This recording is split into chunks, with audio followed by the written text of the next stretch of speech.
Hi friends, Yashika tarot വേൾഡിലേക്ക് സ്വാഗതം.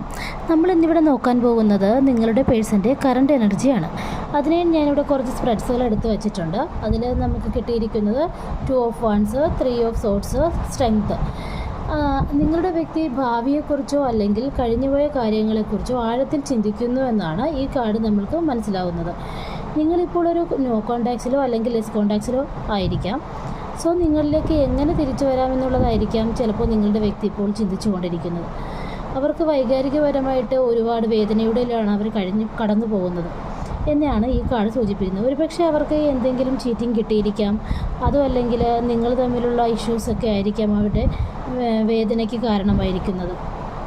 എന്നിരുന്നാലും ഇവിടെ നൽകുന്ന സന്ദേശം ആന്തരിക ശക്തി, ക്ഷമ, അനുകമ്പ, വൈകാരിക നിയന്ത്രണം എന്നിവ നേടേണ്ടത് ബലപ്രയോഗത്തിലൂടെയല്ല, മറിച്ച് ഈ സാഹചര്യങ്ങളിൽ വൈകാരിക പോരാട്ടങ്ങളിലൂടെ ശാന്തത, ക്ഷമ, ധൈര്യം എന്നിവ നിലനിർത്താനും നിങ്ങളിലേക്ക് തിരിച്ചു വരണമെന്നുമാണ് നിങ്ങളുടെ വ്യക്തി ഇപ്പോൾ ആലോചിക്കുന്നത്. അതായത് അടുത്തത് എന്താണെന്ന് തീരുമാനിക്കുന്നതിനുള്ള നിർണായക ഘട്ടത്തിലാണ് അവർ. എന്നാൽ വൈകാരികമായി അവർ വളരെ വേദനയിലാണ്. അവരുടെ ഇൻഡ്യൂഷൻ എന്താണോ പറയുന്നത് അതിനനുസരിച്ച് പ്രവർത്തിക്കണമെന്നാണ് ഇപ്പോൾ അവർ കരുതുന്നത്. അതായത് ക്ഷമയോടും അനുകമ്പയോടും കൂടി നിങ്ങളോട് പെരുമാറണമെന്നും ദേഷ്യവും ഭയവും മാറ്റി സമാധാനപരമായി അനുയോജ്യമായ ഭാവി തീരുമാനങ്ങൾ എടുക്കണമെന്നുമാണ് അവരുടെ ചിന്ത.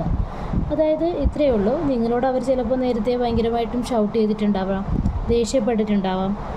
നിങ്ങൾ തമ്മിലുള്ള ഒരു ഇഷ്യൂസ് കാരണം നോ കോൺടാക്ട്സിലാകുകയോ അല്ലെങ്കിൽ ലെസ് കോൺടാക്റ്റ് ആകുകയോ ചെയ്തപ്പോൾ അവർക്ക് നിങ്ങളെ വേണമെന്ന് വിചാരിച്ചിട്ട് അവർ നിങ്ങളോട് ഒരുപാട് ദേഷ്യപ്പെടുകയും തിരിച്ചു വരണമെന്നൊക്കെ പറയുകയോ അങ്ങനെ നിങ്ങൾ തമ്മിൽ കൂടുതൽ ഇഷ്യൂസ് ഉണ്ടാകുകയും ചെയ്തിരിക്കാം. പക്ഷേ അത് കഴിഞ്ഞിട്ടാണ് അവൾ ചിന്തിച്ചത് അങ്ങനെയല്ല ചെയ്യേണ്ടതെന്നും വളരെ ക്ഷമയോടുകൂടി തന്നെ കാര്യങ്ങൾ കാണണമെന്നും നിങ്ങൾ വളരെ അനുകമ്പയോടുകൂടി സ്നേഹത്തോടു കൂടിയുമാണ് നിങ്ങളോട് പെരുമാറേണ്ടതെന്നും അങ്ങനെ പെരുമാറിയാലാണ് നിങ്ങൾ അവരുടെ അടുത്തേക്ക് വരുവുള്ളെന്നും നിങ്ങളുടെ സ്നേഹം അവർക്ക് ലഭിക്കുകയുള്ളൂ എന്ന് അവർ മനസ്സിലാക്കിക്കൊണ്ട് അവരിപ്പോൾ അങ്ങനെ ഒരു തീരുമാനത്തിലെത്തണമെന്നാണ് അവരുടെ കരുതുന്നത്. അതായത് നിങ്ങളിലേക്ക് തിരിച്ച് വരിക അല്ലെങ്കിൽ നിങ്ങളെ അവരിലേക്ക് തിരിച്ച് കൊണ്ടുവരിക, അത് സ്നേഹവും സമാധാനവും ക്ഷമയും ഒക്കെയുടെ വെയിറ്റ് ചെയ്ത് നിങ്ങളിലേക്ക് എത്തണമെന്നാണ് അവരിപ്പോൾ ആലോചിക്കുന്നത്.